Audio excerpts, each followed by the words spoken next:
Hello, my name is Karen Daniel. The Centerville Press has been conducting a series of interviews that will commemorate the tornado that struck Bibb County in May the 27th of 1973. So this is just an additional interview that we're conducting today. And we're doing this with Phil Cottingham. In keeping with the theme of the tornado, I guess this is an opportunity for anybody who experienced it to share their thoughts and the things that happened to them. David and I moved to Bibb County 5 years after the tornado, so we weren't here during that time. But during those years since we moved here, we've become good friends, strong friends with Phil and Jenny Cottingham. And so we've heard a lot of the stories. But I guess this is an opportunity for the community also to hear the stories of those who actually lived through the tornado of May 27th, 1973. Phil being one of those people. I guess you were a young man at that time. Eyewitness, can you? So, Phil, will you tell us a little bit of background about who you are and, you know, what's your background as far as Bibb County is concerned? Well, my name's Phil Cottingham. I grew up in Brent. I actually live right next door to the house where we grew up, and it's my grandmother's and granddaddy's house. And I have lived in Bibb County all my life, with the exception of 6 years that I lived in South Alabama. But I'm just an old homeboy. And most of your family, too, in and around where you now live, right? Yes, actually, my son is the first Cottingham to leave Alabama. And go west, young man. All right. I want to kind of back up to the day itself and the way the day started. If you can think back, what do you remember about just seeing the weather as it was building the morning of the 27th? That was a Sunday, right? Well, I don't remember the morning. We went to church that Sunday, but that afternoon I was out and around town with some friends, and the weather was very unsettled. The wind blew strangely, I guess you could say, from what it normally did when weather was coming. Of course, we didn't know then, didn't have the technology and stuff to predict the weather as far ahead as they do now. But it was very unsettled and just kind of strange. But it was a sunny day with lots of clouds and lots of wind. And it was that way most of the afternoon. But you hadn't experienced a tornado prior to that, especially one to the degree that one was that day, to really have a concept of what was beginning to happen.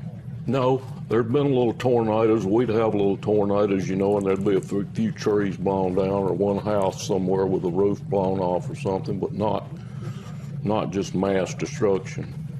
So that afternoon you went on about your business as normal and decided to go on back to church that night, or did you go to church that night?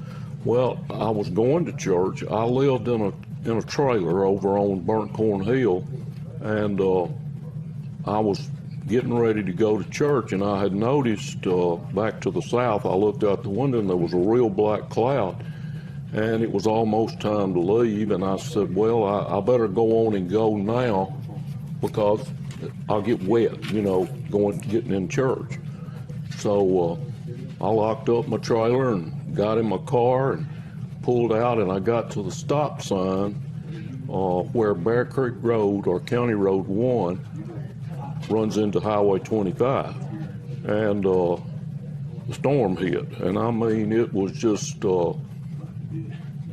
something I'd never experienced. My car was actually skidding sideways on the asphalt, and I was afraid it was going to turn over. The wind was blowing so hard. So I pulled out into 25 and turned with my rear end toward the wind. And it didn't last, but just, I can't give you an exact time, but very short time, and everything settled down sort of.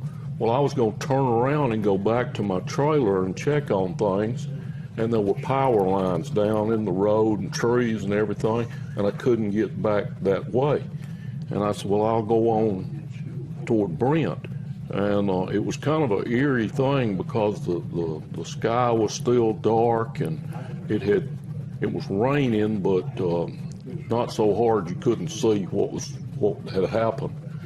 And I went down Burnt Corn Hill where you cross Haysop Creek, and there was a family on the left at a house there that was coming out. You know, the house was torn up and everything.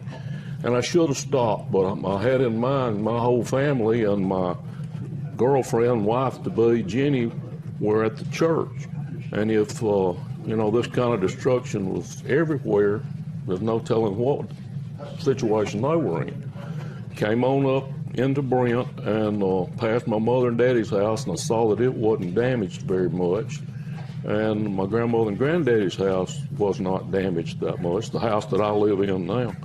And I got up as far as about where the post office is in Brent, and there was a car sitting in the middle of the road with the lights on, the windshield wipers going, and there was nobody in it.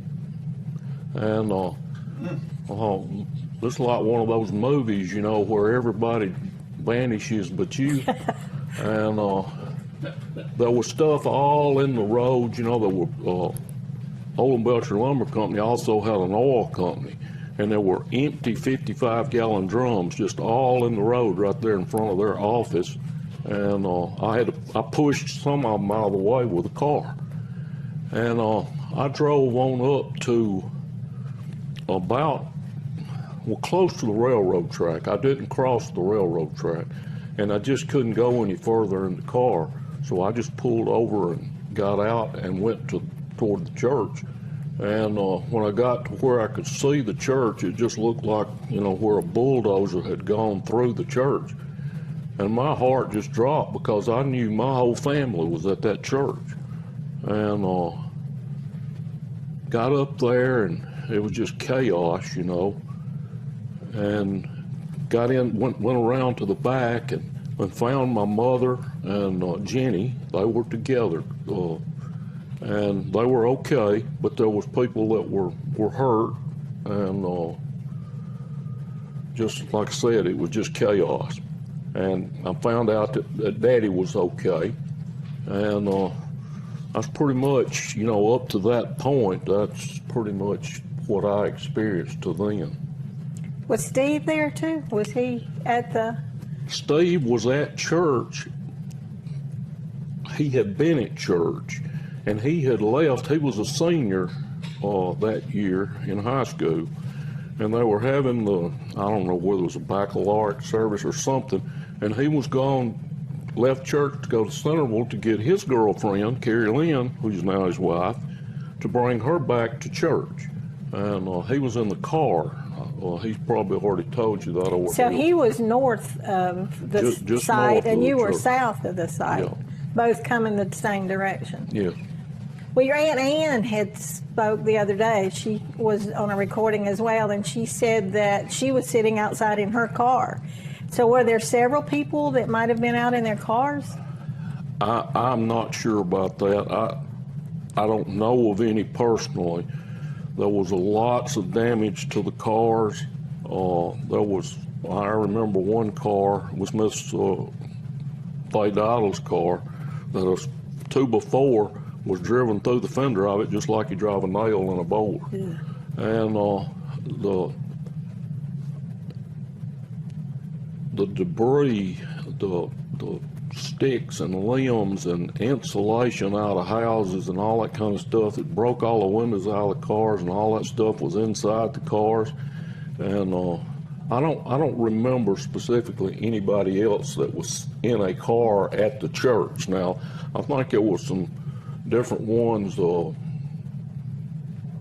up toward the Dairy Queen up that way that maybe were in cars, but I don't know their story. And people were trapped inside the church, in the basement areas where they were trapped? They weren't trapped. They had gone from up in the sanctuary downstairs to be in the basement. You know, they realized the weather was getting bad, but it was too late. They waited too long, and some of the people that were still in the sanctuary, that's where one man got killed, and several others were injured real bad.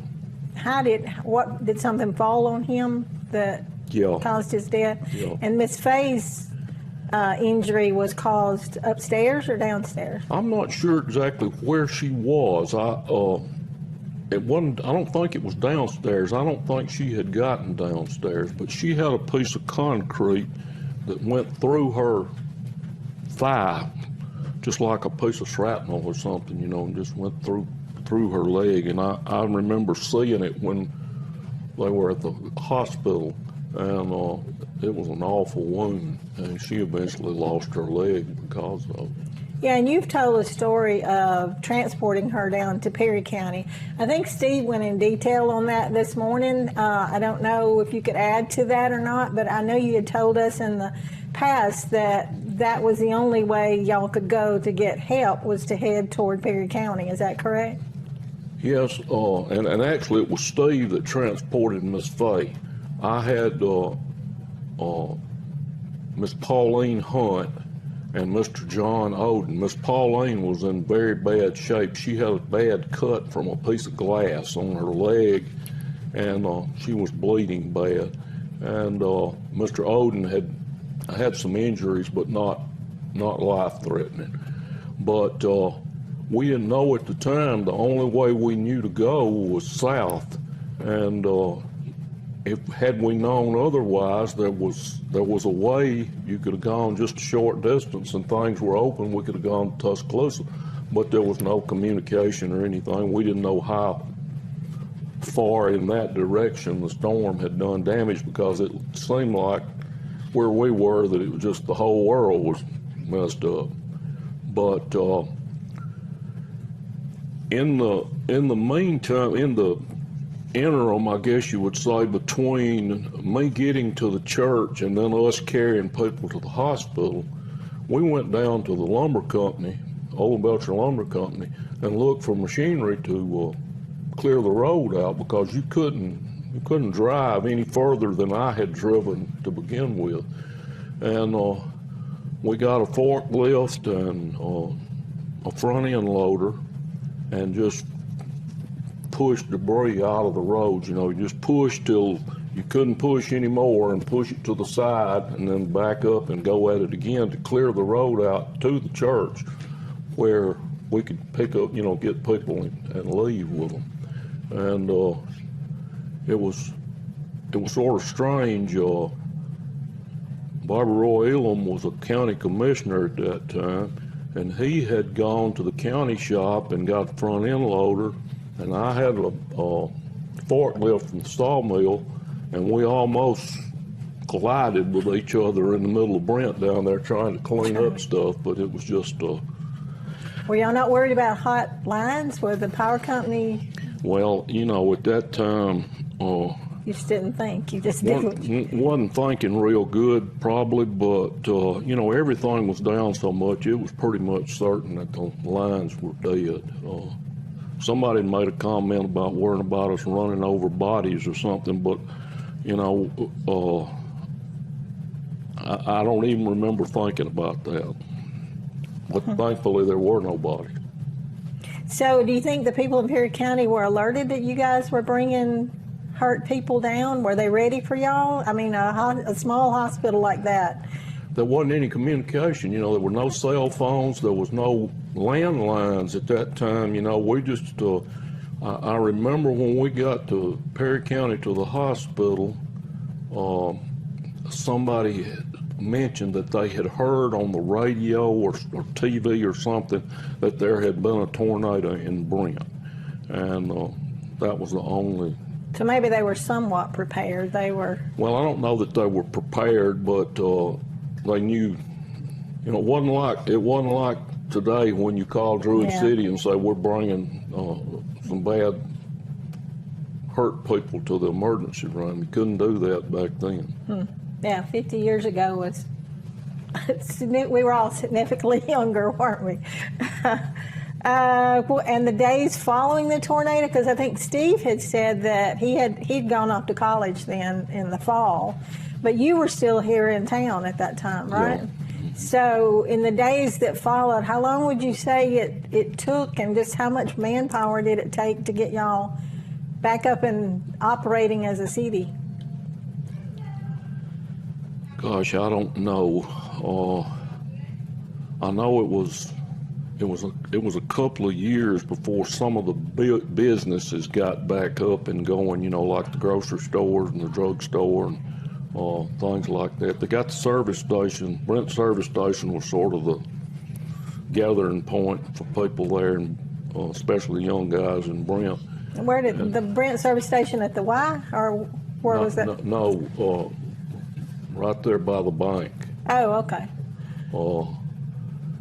And they got it up, you know, as soon as they got power back, that was the thing, there was no power. And I don't remember, it's been so long, I don't remember how long before they got the power back on right there. But I remember thinking, you know, there were no trees, everything was just gone.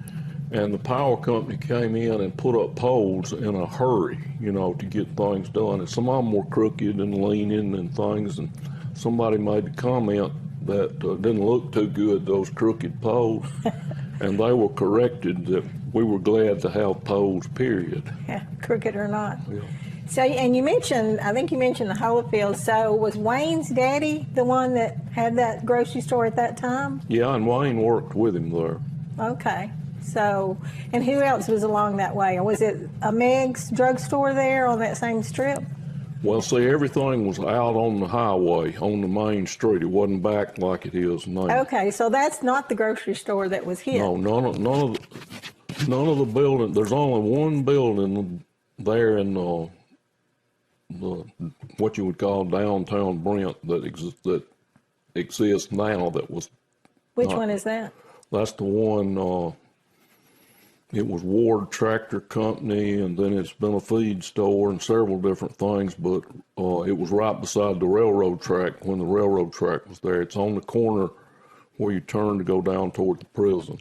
I think Don Miles had that at one time. Little feed No, he store. had a building further okay. down the street. But it was right there by the railroad. Yeah.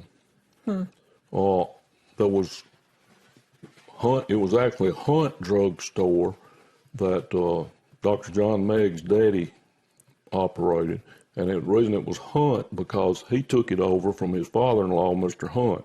After the tornado, he changed the name to Brent Drug, and there was the Ward Mercantile, which sold hardware and clothing, and the grocery store. I'm not sure what they called it. At one time, it was owned by the Wards too, but I think the Holyfields had bought them out, the grocery store. But they were all connected right there. And then there was, further down south, there was Lee Croy Furniture Company and the post office and Daily Fawcett Motor Company. That's where I worked. And across the street was Brent Mercantile. And there was a West End Grocery, Bibb Supply, James Hardware. James Hardware was where the wing place or fried chicken place is right there. That's where James Hardware was. And it was actually in the old original Brent Bank building.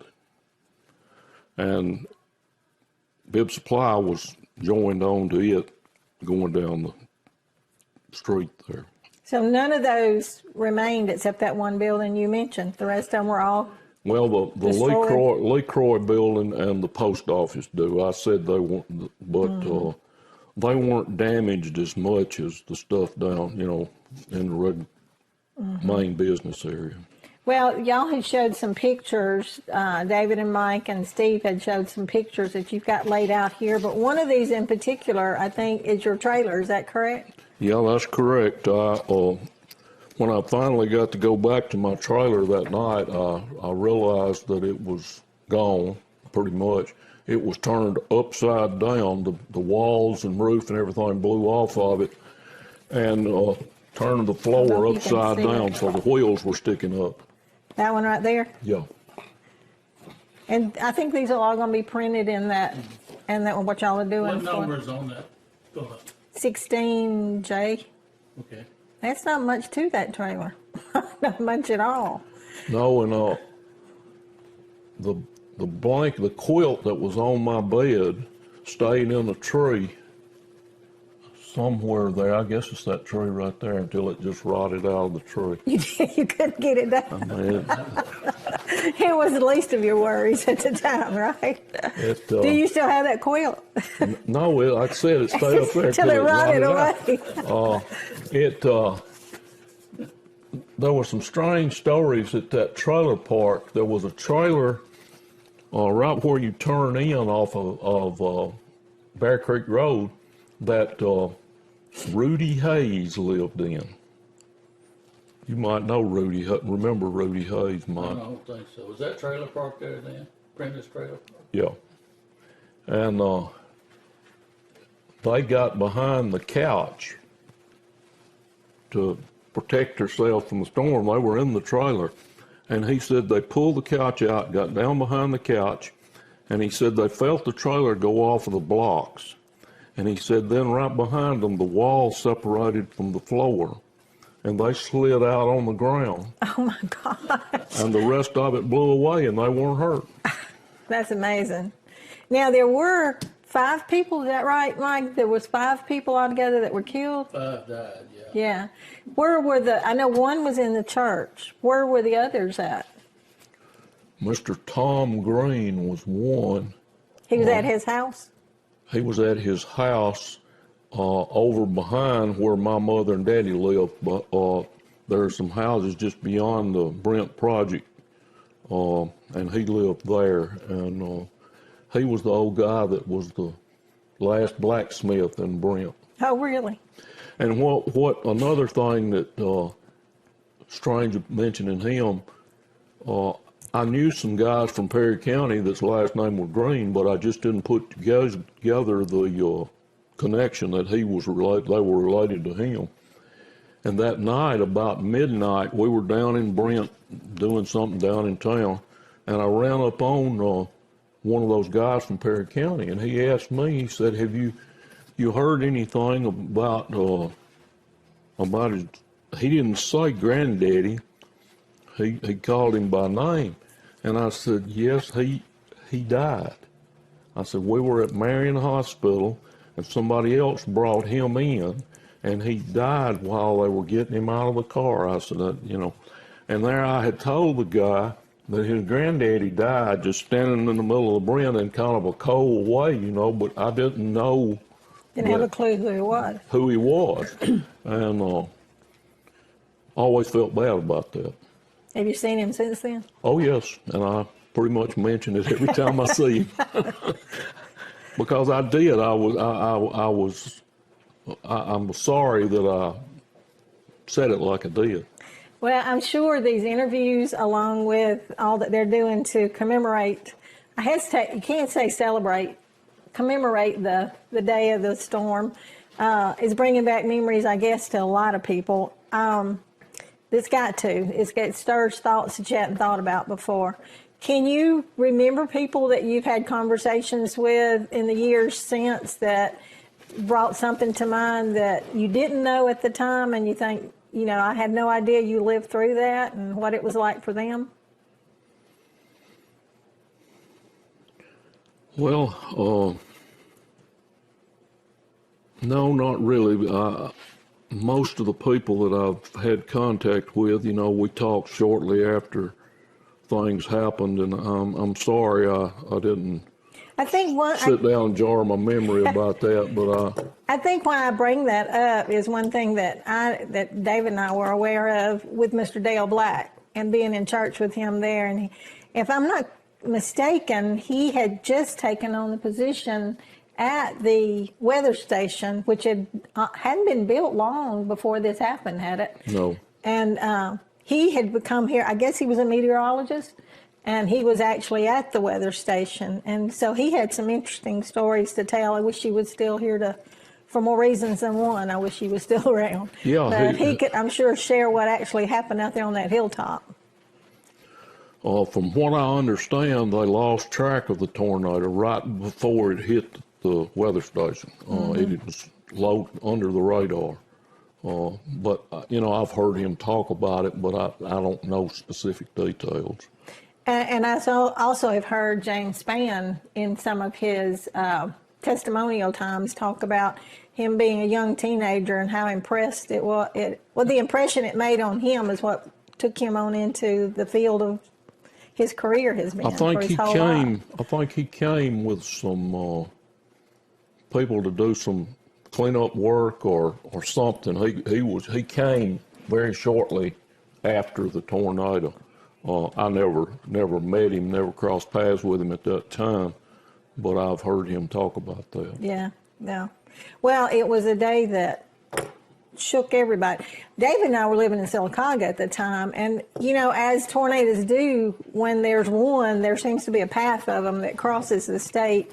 And we were not far from Childersburg, and that same day there was damage done in the Childersburg area. And I remember us riding up to Wilsonville and Childersburg area and seeing that damage there. But it wasn't all just Brent. There was a path across the state that day that left damage everywhere. That same tornado, I think, was the same one that went through Wilsonville and Childersburg and up that way.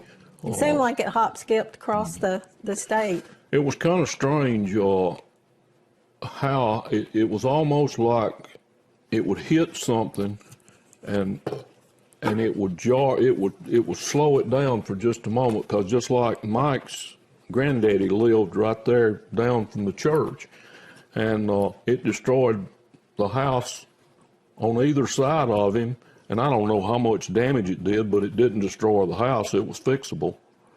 And and other places like that, it would hit something, and then it was almost like, it had to build up force again to get to the next thing.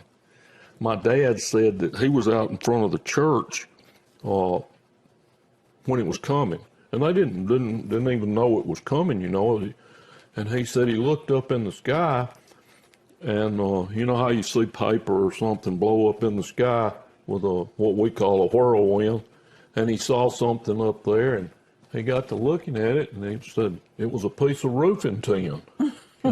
Long piece of roofing tin just blowing up, just floating around in the air. And he said about that time, the storm got to Olin Belcher Lumber Company down there, and said it sounded like somebody was running a bush hog through a brick pile. But at that time, then he grabbed some little kid. At that time he didn't even know who it was, and carried him in the church, and they got under the back pew, which was under the balcony, and he said the little boy, when it was all over, the little boy scrambled away and ran off, and said, I found out later who it was. It was Shane Horton, but Daddy didn't know who he was at the time. So there were people at both ends of that church, which it just took a path right through the middle, but there were people surviving at both ends. Well, so the part that you see right here that's still standing with the staple, that was all heavily steel reinforced, and the other was just block walls, and it didn't have the exposed beams and stuff like the church has now. So really there wasn't much reinforcement in those walls. It didn't take a lot to take it out then. No. And the whole roof just picked up and set down over to the side. Now, what's the story about Brent Pres was wiped away completely? Is that correct? What? Brent Presbyterian. Yeah. And then McDaniel Methodist, was it damaged? They may have had a little damage, but the Brent Baptist Church ended up for a while meeting at the Methodist Church at 8 different hours from when they had their services. The Presbyterian Church was not. They boarded it up for a while, and I think used it with the windows boarded up and stuff, but they eventually moved out on the highway. Now, I've heard the pillars on the front of this church, were they the ones that were used at another church when they rebuilt, or? Yeah, these white pillars Yeah, are at the Methodist church, I think, now. okay. And they changed the whole front. So all that was actually torn completely down, Yeah. what was left of it? Yeah, And they started from scratch? yeah. Okay. They're at what Methodist church now? Brent Methodist, Brent United Methodist. At McDaniel? Yeah, McDaniel Methodist, yes, I'm sorry. Okay. So, you know, like you said earlier, we have so much on the news now that lets us know what's going on before and after compared to what you had back then. What you hear now all the time on these news reporters that interview people about how the county, how the people of the city come together and support one another and help one another. Would you say that was something you were witness to in Brent at this, after the aftermath of all this? Did you see people that didn't even know was around show up to help? There would be people just show up at your house, and people you didn't know, and offer to help clean up and do things. And I remember we went the day after over to the trailer park where I lived and picked up what of my stuff I could salvage. And there was a lady that was a friend of Mother and Daddy's, Miss Stamps up at Eolan, and she took all my clothes and washed them and dried them and brought them back to me. And there was just a lot of that kind of stuff went on. And there was Brent Baptist Church just got an enormous amount of donations to help with the building back of the church. It brought out the good in a lot of people. Didn't it make the community a stronger community? I think so. I think most everybody would take the old community back, the old way it was, but it still made everybody stronger, and there was a sense of togetherness. I have a friend I work with that recently had that tornado that we went through, what was it, a couple of years ago now, that went out, Highway 82, went out that At way. the airport. But she said she lives out at Ashby, and she was trying to get home that day, and she said, I promise you, everybody in Bibb County has a chainsaw in their back pocket.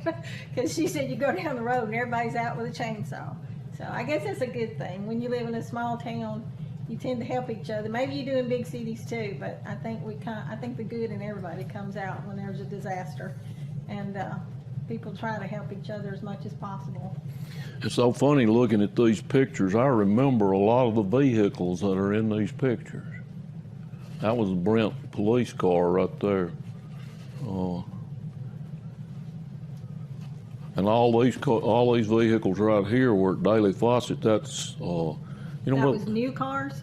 Yeah, those were new cars and trucks there. The where the concrete slab is, this side of Spiller Furniture Company. Yeah, Concrete yeah, slab. that That was slab. where this building was. Oh, okay. And, Now, up there across from the trailer park, where Burnt Cornhill is there, were there houses there then? All yeah. Those houses were there then? There were Some of them? not as many as there are now, but there were a good many houses, and they all had some damage. But that was one of the places that sort of seemed like the storm picked up a little bit before it dropped off the hill going toward town. There was one house on LeCroy Circle there that it picked the whole roof of the house up. The curtains that were on the windows flipped outside, and the roof set back down, and the curtains were hanging outside over the windows. And right there close somewhere, it rolled up the asphalt on the road. Just peeled it up like you'd open a sardine can. Well, there's a lot of weird stuff like that. Yeah, you hear those stories when any town's been through a disaster like that. It's hard to believe it's been 50 years for this one. It really is. It's hard to believe. Well, yeah, it brings back a lot of memories, but also it's hard to remember some things. You know, there was so much going on that it's just hard to keep track of all of it. What are we missing asking Phil that we haven't asked him? Show them that picture of the church on the corner that we think was Brent Bible.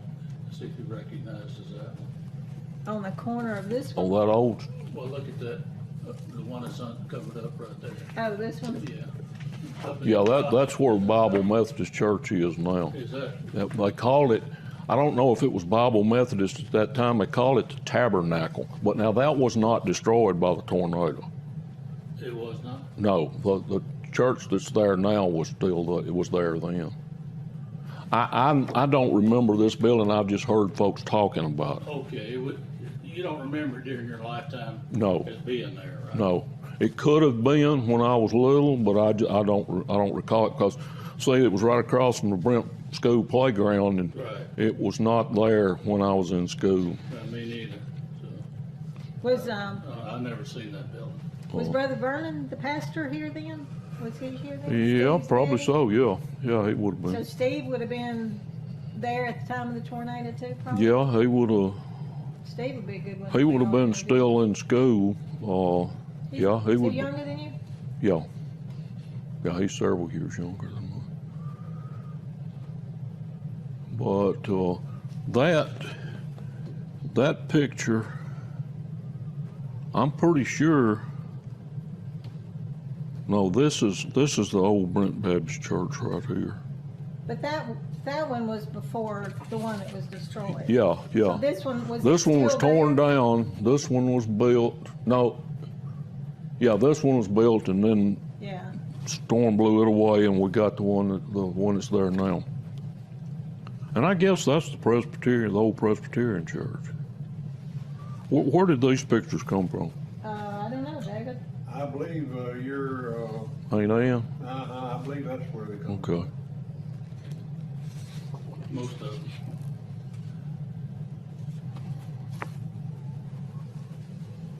Have we covered everything y'all want to cover?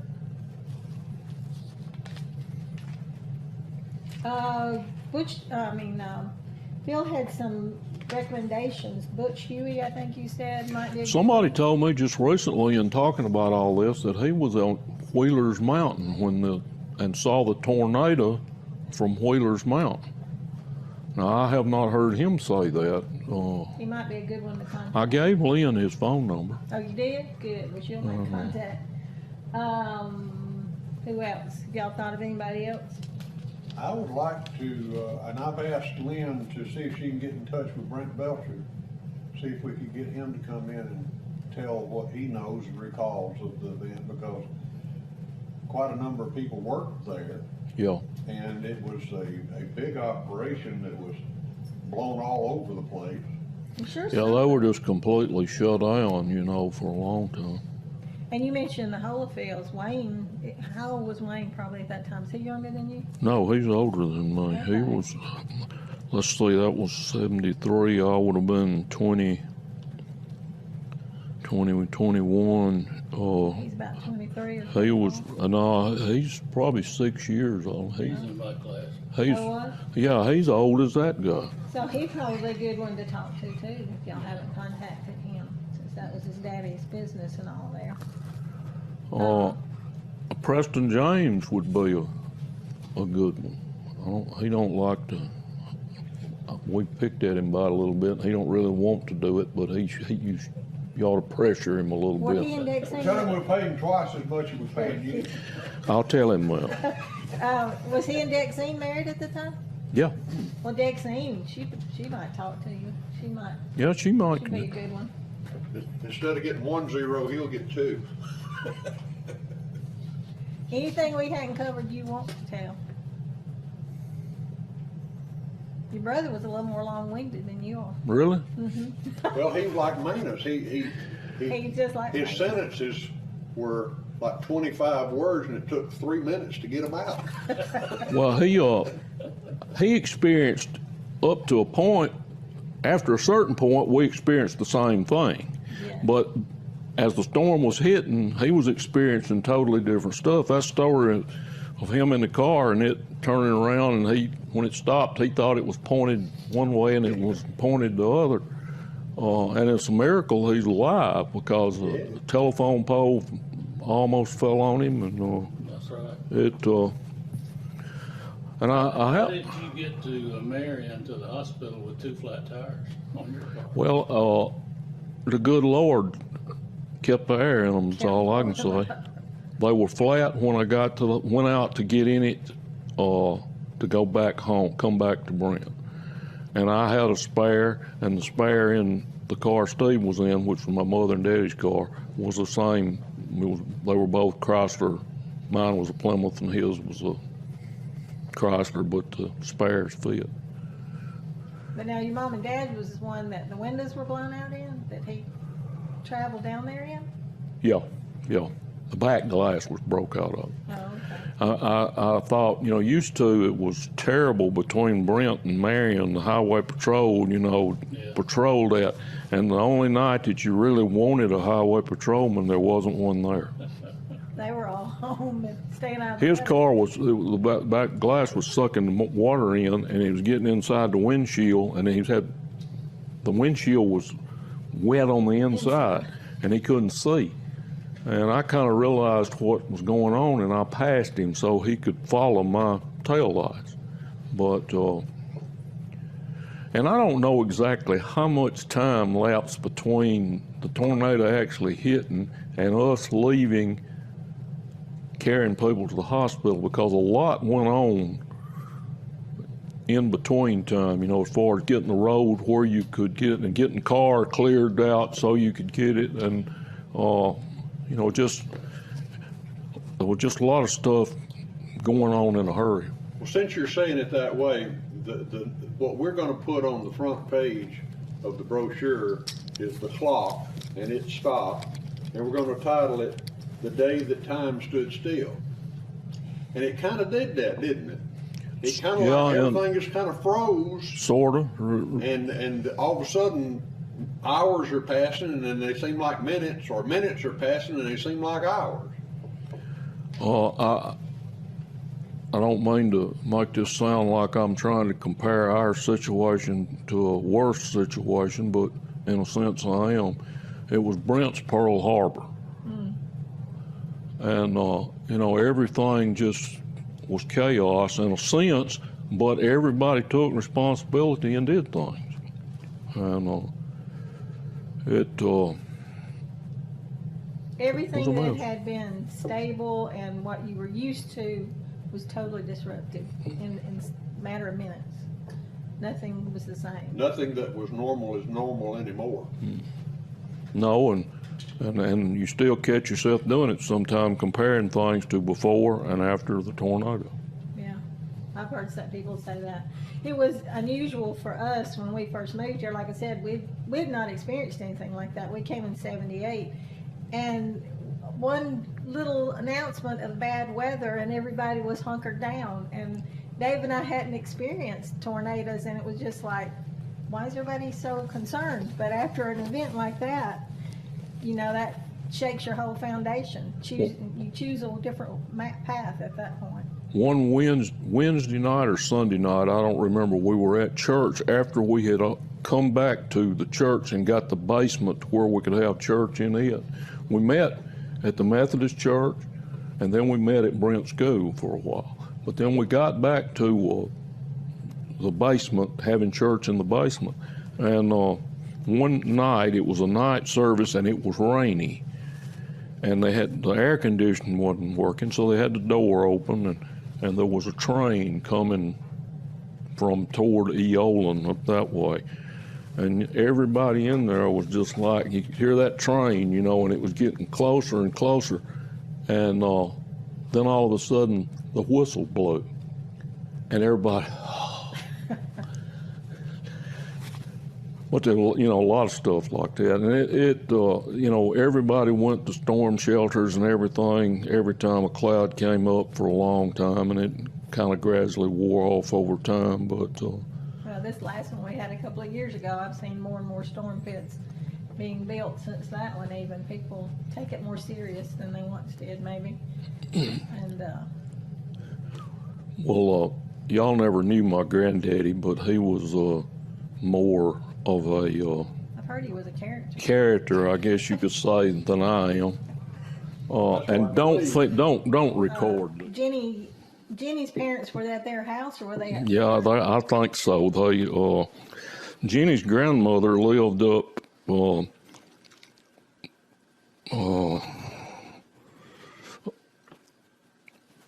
past the Bible Methodist Church, up the top of the, where Pee Wee Cox and Linda live? Yeah. Well, across the street in a little house on the corner there.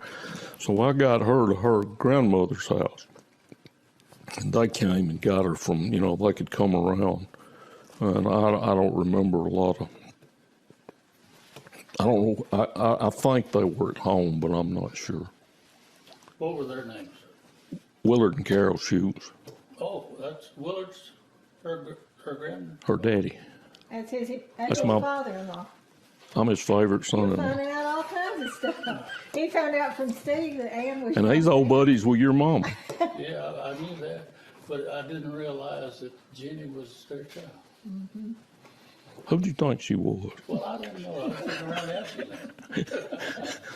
You wonder what kind of strange woman would marry me? I probably knew that, but I forgot it. See, Not just I anybody. We're forgot a married. lot of Steve. things. Hey, Bill, you're talking about marrying strange people. She recently found her diary that Oh, she kept when we damn. first started You dating. know, Tell her. are y'all recording?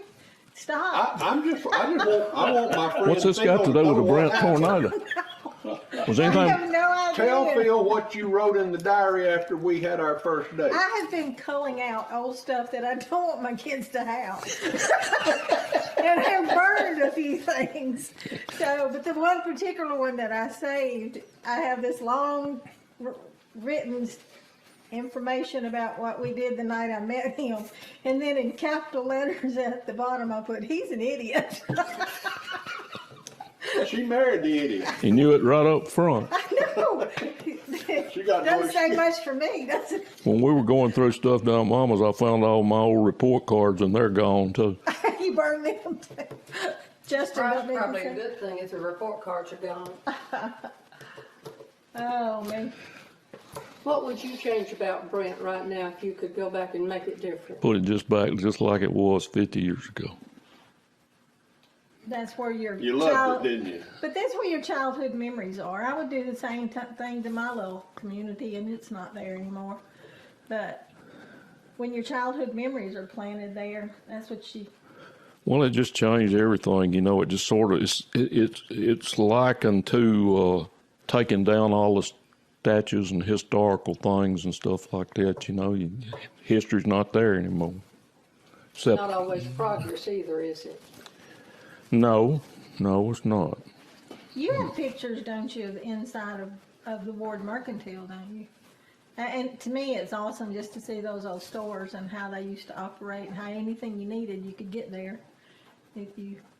The little towns were all dying anyway. But it's sort of like with Brent, it was just All of a sudden.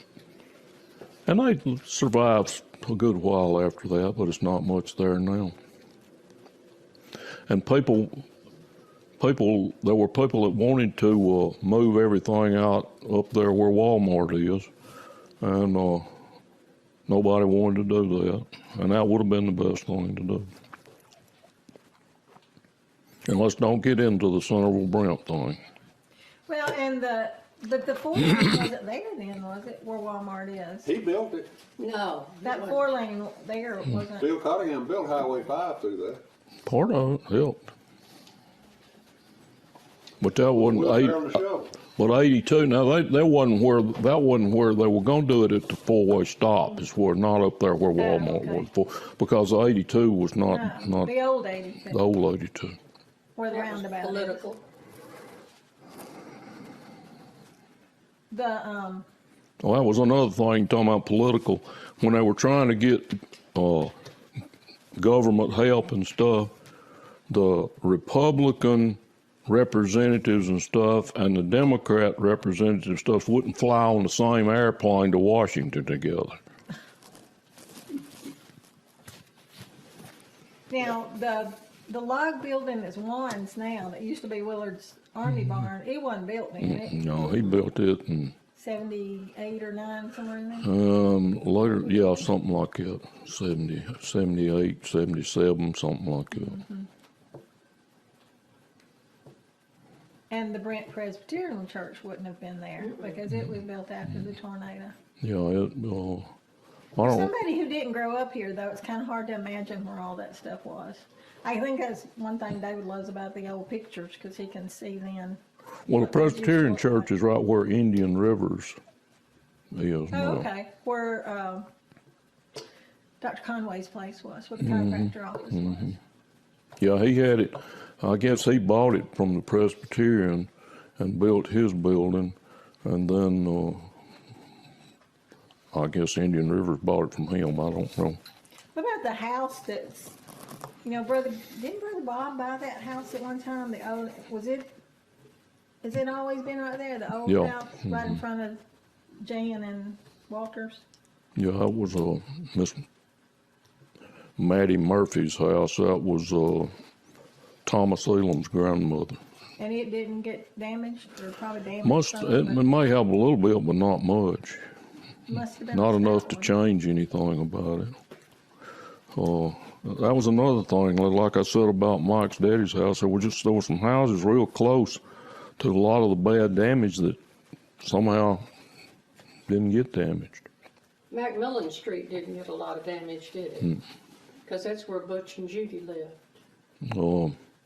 I don't know if they were there then. Were they? Yeah. They living there then? Yeah. Okay. Have you been in touch with Butch Huey? Yes. Is he gonna come do a? Was he at Wheeler's Mountain like? Yeah. Okay. Yeah. And he's written a book. I'm trying to get the chapter that he wrote about the tornado. Okay. Having a little difficulty in the format he's saved it in and our being able to open it.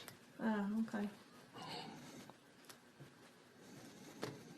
Are you still recording? Let's see. You owe me $500.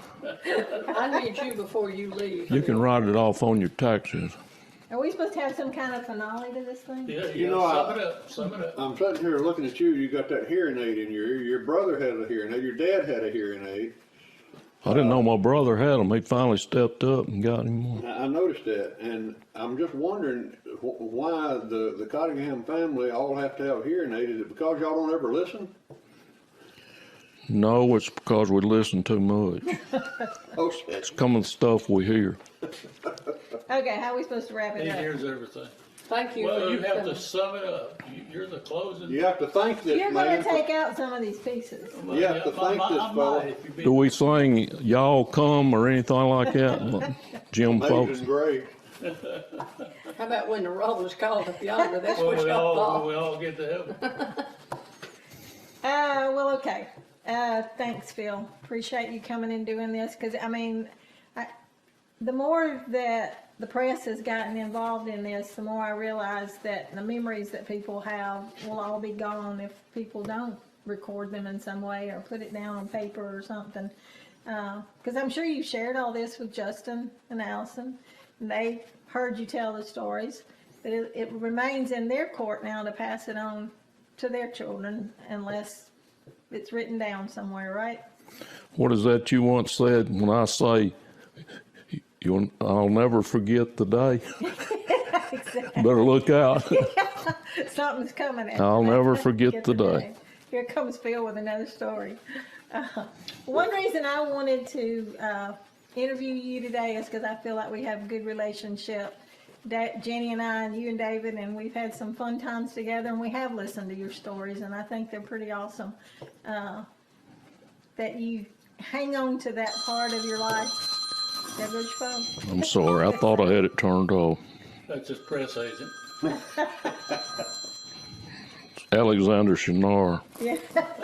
Thanks, Phil. Appreciate you doing this today. Thank you, and I was glad to do it. I'm glad y'all are doing what you're doing to help preserve a little of our history. Well, Phil Cottingham, I want to say a special thank you because a long time ago when I was building a cable TV system, the young lady that's interviewing you today got upset with me and quit. and said she wasn't gonna work with me no more. Today, she's back here at the press helping me today because she wanted to be the one to interview you. So, I'm glad to have her back helping me. Well, I'm glad you let her do it. You better not get You know used she to it. married an idiot. Well, I heard that. I better cut this off.